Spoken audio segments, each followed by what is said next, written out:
Super Mario 3D World is a Wii U game that came out November 21st, 2013, and I think it's easy to say that this is one of the best Wii U games out there, mostly because there aren't really that many. But no, all jokes aside, this is actually a really fun and interesting platforming game. We're going to talk about it in regards to its visuals, into its story, and of course into the gameplay itself, which for me is kind of a staple of Mario games. We're also going to talk about the green stars, the kind of star collectible in this game that you're really trying to go out for. As we talk about these, I'm going to be giving them different scores, different points, and we're going to see where it ranks on my game list. So let's start looking at the game. So this is a Mario game, and I think everybody knows to some degree what to think and what to assume about the visuals. They're typically cute and cartoony.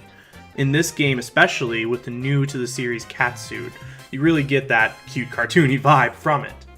What's also nice is the level of detail that actually goes into the levels themselves. You would think that, everything being cute and cartoony would just be very basic, but some of these levels actually have an impressive amount of detail to them, and you can also see how enemies interact with these environments in really interesting ways.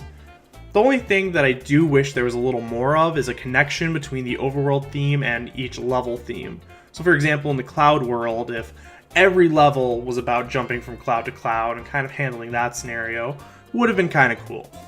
Overall, the visuals are, of course, Mario visuals. They're pretty standard for the game series, and they are very good, but I'm going to give them 29 points. Your story actually has a fun little twist to it compared to other Mario games. This isn't your standard Mario rescues Peach formula. Instead, this actually seems to borrow a bit from some of the RPG games where Mario needs to rescue a bunch of fairies. So similar to rescuing Star Spirits or Crystal Stars in the Paper Mario games, and it is a cool little twist. However, Bowser is still the bad guy. Don't worry, we're not getting too out of the world here, and so, there's not much of a story to be had. The parts of it that are there are pretty cool, but also a lot of standard, and so we're going to give story just 21 points. For me, what really shines in Mario games tend to be the gameplay, and there is some really fun stuff going on in this game. It's a 2D Mario formula where you're going to a flag, but it has a twist of having the 3D environments and controls. The movement feels really good in this game, and your standard Mario moveset really is in full force.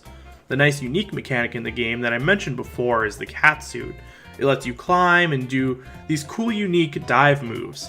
It's a fun mechanic, and the new enemies and platforming options in this game as well really exemplify what possible 3D platforming Mario can do. And so, all that being said, gameplay is super tight, and so we're going to give it 64 points. Now, this game is interesting in that not only do you need to complete levels by hitting the flagpole at the end, but to unlock the endgame you need to collect green stars.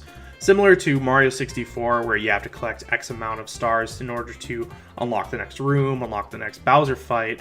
But in this game, there are 380 green stars.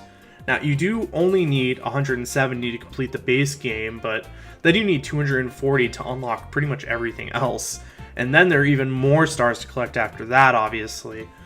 Really, I think it's a little much, and this is from somebody who, really enjoyed Super Mario Odyssey. But in this game, the stars tend to be pretty predictable, or they're located in kind of boring 5-second little mini games. I wouldn't want to collect more than 170 stars needed to complete this game personally, and so, because there are a lot of fun stars, but there's also a lot of monotonous ones, we'll give it 70 points for the fun stars. Alright everybody, so after looking through all the different categories of Super Mario 3D World, here's where we stand. We looked at visuals, which have 29 points. We looked at the story, gave it 21 points. Gameplay, I'm a big sucker for Mario gameplay. I said that at the beginning, so we gave that 64 points.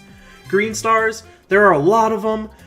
There are a lot of fun ones, but also a lot of really tedious ones. So for the fun ones, we did give it 70 points.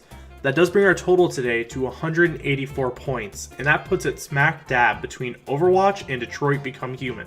I think that's a pretty good spot for my game list personally, just because, I would put it, personally looking at the list, right in between those two games. I think that's kind of all there is to say about that. It's a really fun game. I'm definitely glad that I played it and got my time out of it. I don't know if I would go back and play it again casually, but, maybe one day I could be convinced to speedrun it. So Either way, thanks for hanging out today, and thanks for watching this video. If you want to see more, check out my video list and subscribe. But thank you guys very much. Have a good one.